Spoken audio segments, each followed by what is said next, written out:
Welcome to another episode of Theological Pipe.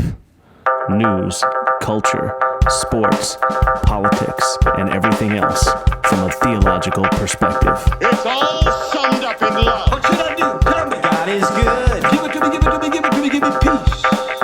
Give me peace. Put that in your theological pipe and smoke it. Hey, welcome to another episode of Theological Pipe. Thanks for being here. If you're on YouTube, click the subscribe button, the like button, the comment button.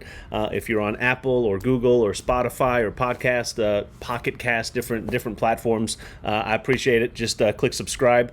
Before we get into what we're going to talk about, just another brief recap of the debates. I've been thinking about it. It was a debate, and it was a debate with Donald Trump. And a media that doesn't like him, and another candidate who's just as stubborn as he is. And what did people expect? It went exactly as people would have thought. Did anyone think that Donald Trump was going to come out and be, classy and reserved and just bow his time to Biden and let Chris Wallace ask questions in a way that were really adversarial to Trump, at least on a few occasions? Did they really think that both guys were not going to interrupt each other? Biden interrupted Trump just as much as Trump interrupted Biden, and Wallace interrupted Trump way more than he interrupted Biden. So it was chaos. But man, what were we expecting? It went exactly as planned. I don't think it really changed anybody's minds. Of course, the media is going to try to make it out like it changed people's minds and it was the beginning of the end and everything. But it was a debate. They're going to have another one in a few weeks, and I hope it's just as chaotic as the next one. It's fine. We'll talk a little bit more. I have some other things I want to talk about today, but we'll get more into government and debates and politics and how it's become too big and it drives too many people's lives. But I want to watch this clip from Jordan Peterson. He's a psychologist from Canada.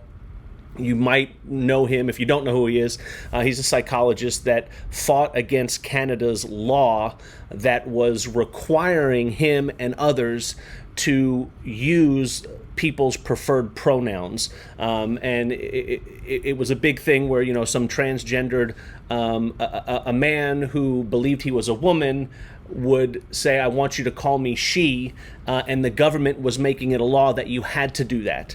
And not that Peterson, if you listen to him talk, not that he was against being polite and calling someone what they wanted, he just didn't think the government should force people to call people by their preferred pronouns. He didn't want government to compel and to force people to speak in a way that maybe he didn't want to. And so there was a lot of controversy and a lot of, stuff going around a few years ago with him, but he's a psychologist, and I want you to watch this clip. I'm picking it up at 1 minute. He's talking about a patient he met who had kind of a pie in the sky, everyth's wonderful worldview, and she got older and realized it wasn't, and he had her read this book. I want you just to listen to the part about the book, and then I'm going to break at about 3 minutes. So about 2-3 minutes, watch this clip, listen to this clip if you're listening, and then I'll kind of talk about it. So this is Jordan Peterson. Again, he's just talking about a book, and then I want you to hear about what he talks about. So, Malevolence.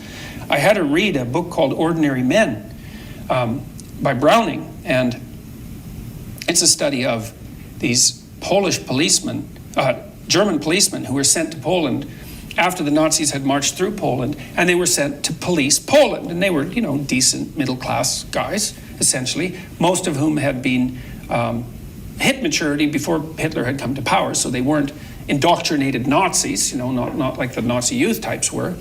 And they had to go to Poland and be policemen under wartime conditions.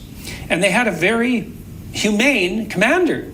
And he told all of them that they were going to have to do things that would be far more brutal, in all likelihood, than they were normally prepared to do in their role as non-military policemen, but that they could go back to their old job if they wanted to. So it wasn't top-down enforcement of an authoritarian ethos. And Browning documents their transformation from the guy next door, the policeman next door, into people who were taking naked pregnant women out into fields and shooting them in the back of the head. And it's a brutal book because, these men, it's like it just ruined them to do that to themselves. They were physically ill during the process of transformation, and he does a very good job of documenting how an ordinary person transforms into a Nazi murderer. And I had to read that. I said, but don't you compartmentalize it. This is about you, right?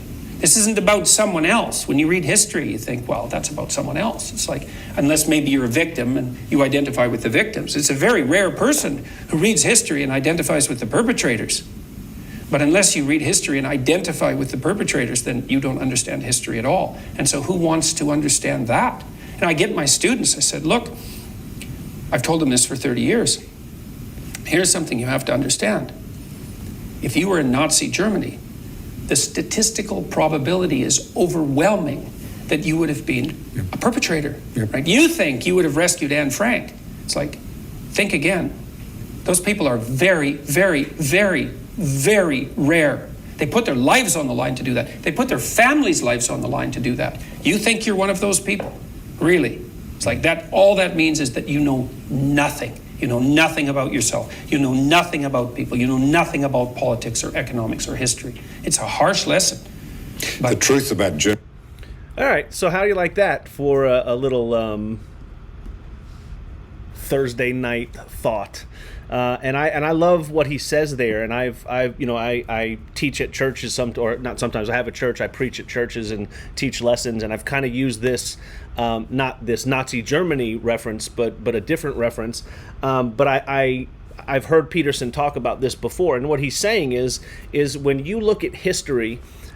Too often as humans, we put ourselves in the hero role, right? We're the heroes. So, we're going to be the ones rescuing Anne Frank. We're going to be the ones trying to kill Hitler. And he lets people know, and he's right, that if you were alive in Nazi Germany and you were a German at that time, you would have been a Nazi. You would have been a Nazi. You would have been the evil. You would have been the perpetrator. But when we look at history, we always put ourselves in the role of the good guy, when in all actuality, we're probably the bad guy. And I use that in a theological sense, in a biblical sense when I teach.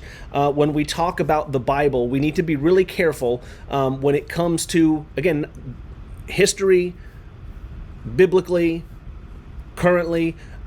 We need to be careful when we look at ourselves in the role of the hero. More likely than not, we're the role of the villain. We're the one that needs saving. We're the one that's causing the damage. And so when you look at the Bible, how often do we as Christians, when we read the Bible, put ourselves into the hero mode?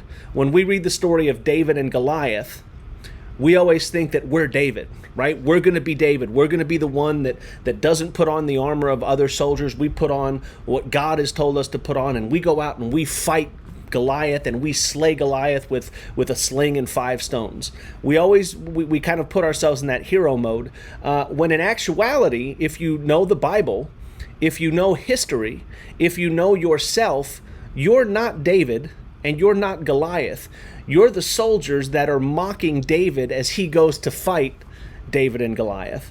When you look at the story of just Jesus, and let's just look at Jesus going to the cross, too often we think that we would be like the women at the time who stood by Jesus' side when everyone else fled. We're like, no, we know Jesus. He's our leader. He's our Messiah. He's our rabbi, and he's taught us so much. So when the going gets tough, we're going to be right there by his side. So we'd be just like the women that stood by Jesus' side. Or we think, hey, we'd be like Simon. We'd be like the guy that carried the cross for Jesus when he got too tired, because we'd be there in the crowd and we would see that Jesus need help, and we'd be like, Jesus, I'll take up that cross with you, and I'm going to walk with you, and I'd be the one that would be helping Jesus along. You think that you might be like Joseph of Arimathea, who at the end took the body and buried it in the tomb because he knew who Jesus was, and he believed and he wanted to help out. But in actuality, in the Bible story, in the story of Jesus, you would be the crowd. You would be the soldiers. You would be the ones that would be beating Jesus and spitting on Jesus and mocking Jesus and making fun of Jesus and crucifying Jesus. In fact, that's the whole story, is that's who you are. And Jesus came to do what he did because of that. So you're not the hero of the Bible story. You're not David. You're not Simon. You're not the people standing by Jesus' side to the bitter end. You are the mockers. You are the scoffers. You are the ones that put him there in the first place.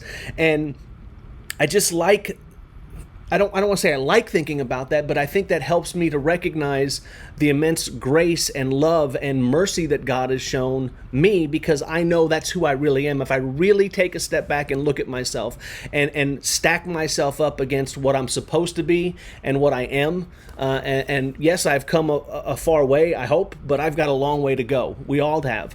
But when you really take a step back, if you really examine yourself, which people don't like to do, you examine yourself and you'll be like, yeah, you know what? That's probably right. I would be part of the crowd that was spitting and mocking Jesus or running away from him. Maybe I would have hung out with Jesus for a while, but then when people started making fun of me and people started accusing me of hanging out with him when he was being mocked and when he was on trial, I'd be just like Peter saying, I don't know the guy. I don't know the guy. I don't know the guy. I mean, that's probably who I'd be if we're going to be honest. That's probably who you would be. And I love what Peterson says here is, the statistical probability of you, if you were alive in Nazi Germany in the late 30s, early 40s during World War II, you probably would have been a Nazi. And that's not something we want to think about.